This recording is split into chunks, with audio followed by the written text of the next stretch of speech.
matariki, matariki. Mata, karu, riki, iti. Ko matariki, ko karu iti. Hea te tikanga o te ingoa nei. Kia hoki tātou ki te wehenga o Ranginui, rāua ko Papatū Ānuku. O ngā atua katoa, ko tahi anake i whakahe i te wehenga o ngā mātua nei, ko tāwhiri mātea tērā, ko te atu o te hau me te huarere.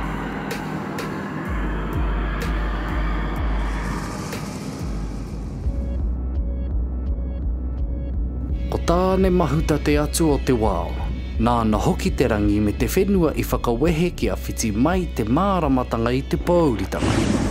I muri mai i tāne mahuta whakawehewehe i ōna mātua, ka tohe a tāwhiri mātea ki te naki mate. Ka tī matatana patu haere i ngā atua.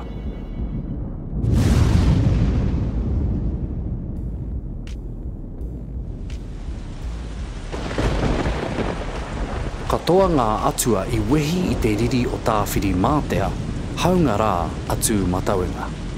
Ka tutū te puehui a rāua, i te mutunga iho, ka hinga a tāwhiri mātea i a tū matauenga.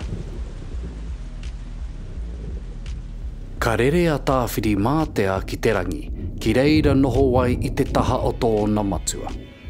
Engari, i mua i tōna rerenga, ka tīkaro hia e ia o nā mata. Ka naku hia ki o nā ringa, ka tahi ka whiua ki te rangi hei tohu i tōna nguha me tōna hari tai ki o nā teina me o nā tuākana.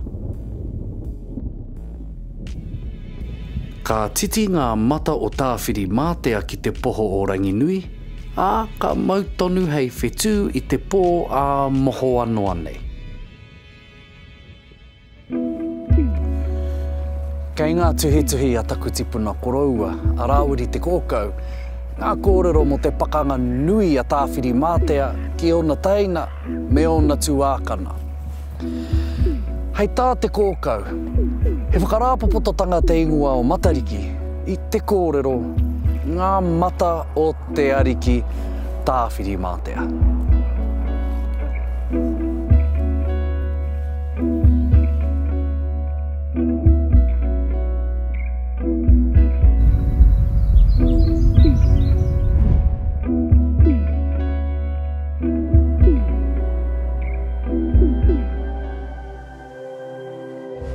Ko te reo, te take.